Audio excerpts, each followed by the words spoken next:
യേശുവാകുന്ന നിത്യസത്യവചനത്തിനായി ഞങ്ങൾ അങ്ങയെ സ്തുതിക്കുന്നു. യേശുവേ, അങ്ങയുടെ പരിശുദ്ധാത്മാവിനെ നൽകി അങ്ങയുടെ മാഹാത്മ്യം കാണുവാൻ ഞങ്ങളുടെ ഉൾക്കണ്ണുകളെ തുറക്കണമേ. വചനമനുസരിച്ച് അങ്ങയുടെ സാക്ഷിയായി ജീവിച്ച് നിത്യജീവിതത്തിന് ഞങ്ങളെ അർഹരാക്കണമേ. ആമേൻ. വിശുദ്ധ പൗലോസ് ശ്ലീഹ എഫേസോസുകാർക്ക് എഴുതിയ ലേഖനം 2-ാം അധ്യായം 1 മുതലുള്ള തിരുവചനങ്ങൾ. രക്ഷ ദൈവികദാനം. അപരാധികളും പാപങ്ങളും മൂലം ഒരിക്കൽ നിങ്ങൾ മൃതരായിരുന്നു. അന്ന് ഈ ലോകത്തിന്റെ ഗതി പിന്തുടർന്നു അനുസരണക്കേടിന്റെ മക്കളിൽ പ്രവർത്തിക്കുന്ന അരൂപിയായ അന്തരീക്ഷ ശക്തികളുടെ അധീക്ഷനെ അനുസരിച്ചുമാണ് നിങ്ങൾ നടന്നിരുന്നത്.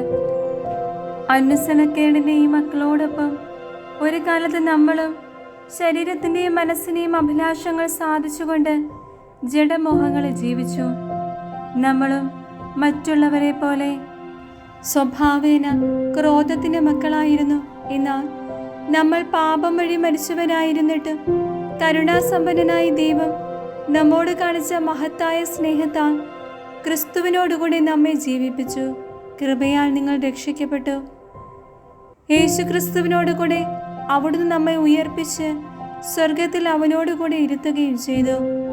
അവിടുന്ന് യേശു ക്രിസ്തുവിൽ നമ്മോട് കാണിച്ച കാരുണ്യത്താൽ വരാനിരിക്കുന്ന കാലങ്ങളിൽ തൻ്റെ അപരിമേയമായ കൃപാസമൃദ്ധിയെ വ്യക്തമാക്കാനാണ് ഇപ്രകാരം ചെയ്തത്. വിശ്വാസം വഴി കൃപയാലാണ് നിങ്ങൾ രക്ഷിക്കപ്പെട്ടത്. അത് നിങ്ങൾ നേടിയെടുത്തതല്ല, ദൈവത്തിൻ്റെ ദാനമാണ്. അത് പ്രവൃത്തികളുടെ ഫലമല്ല, തന്മൂലം ആരും അതിൽ അഹങ്കരിക്കേണ്ടതില്ല. നാം ദൈവത്തിൻ്റെ കരവേലയാണ്.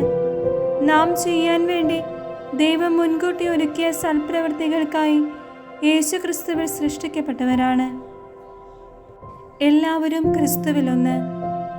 നിങ്ങൾ ശരീരം കൊണ്ട് വിജാതീയരായിരുന്നപ്പോൾ ശരീരത്തിൽ കൈകൊണ്ട് പരിച്ഛേദനം ചെയ്യപ്പെട്ടവർ നിങ്ങളെ അപരിച്ഛേദിതരെന്ന് വിളിച്ചിരുന്നത് ഓർക്കുക.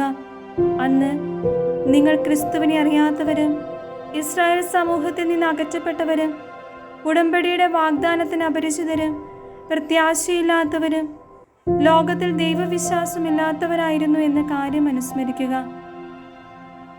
എന്നാൽ ഒരിക്കൽ വിദൂരസ്ഥരായിരുന്ന നിങ്ങൾ ഇപ്പോൾ യേശു ക്രിസ്തുവിൽ അവൻ്റെ രക്തം വഴി സമീപസ്ഥരായിരിക്കുന്നു. കാരണം അവൻ നമ്മുടെ സമാധാനമാണ്. ഇരു കൂട്ടരെയും അവൻ ഒന്നിപ്പിക്കുകയും ശത്രുതയുടെ മതിലുകൾ തകർക്കുകയും ചെയ്തു. കൽപ്പനകളുടെയും ചട്ടങ്ങളുടെയും ആധിപത്യം അവൻ തൻ്റെ ശരീരത്തിലൂടെ ഇല്ലാതാക്കി. ഇരു കൂട്ടരുടെയും സ്ഥാനത്ത് ഒരു പുതിയ മനുഷ്യനെ സൃഷ്ടിച്ചുകൊണ്ട് സമാധാനം സ്ഥാപിക്കാനും കുരിശു വഴി ഒരേ ശരീരത്തിൽ ഇരു കൂട്ടരെയും ദൈവത്തോട് അനുരഞ്ജിപ്പിക്കാനും അങ്ങനെ തന്നിലൂടെ ശത്രുത അവസാനിപ്പിക്കാനുമാണ് അവൻ ഇങ്ങനെ ചെയ്തത്. വിദൂരസ്ഥരായിരുന്ന നിങ്ങളോടും സമീപസ്ഥരായിരുന്ന ഞങ്ങളോടും അവൻ സമാധാനം പ്രസംഗിച്ചു. അതിനാൽ അവനിലൂടെ ഒരേ ആത്മാവിൽ ഇരു കൂട്ടർക്കും പിതാവിൻ്റെ സന്നിധിയിൽ പ്രവേശിക്കാൻ സാധിക്കുന്നു. ഇനിമേൽ നിങ്ങൾ അന്യരോ പരദേശികളോ അല്ല, വിശുദ്ധരുടെ സഹപൗരരും ദൈവഭവനത്തിലെ അംഗങ്ങളുമാണ്. അപ്പസ്തോലന്മാരും പ്രവാചകന്മാരുമാകുന്ന അടിത്തറമേൽ പണിതുയർത്തപ്പെട്ടവരാണ് നിങ്ങൾ. ഈ അടിത്തറയുടെ മൂലക്കൽ ക്രിസ്തുവാണ്. ക്രിസ്തുവിൽ ഭവനം ഒന്നാകെ സമന്വയിക്കപ്പെട്ടിരിക്കുന്നു. കർത്താവിൽ പരിശുദ്ധമായ ആലയമായി അത് വളർന്നുകൊണ്ടിരിക്കുകയും ചെയ്യുന്നു. പരിശുദ്ധാത്മാവിൽ ദൈവത്തിൻ്റെ വാസസ്ഥലമായി നിങ്ങളും അവനിൽ പണിയപ്പെട്ടുകൊണ്ടിരിക്കുന്നു.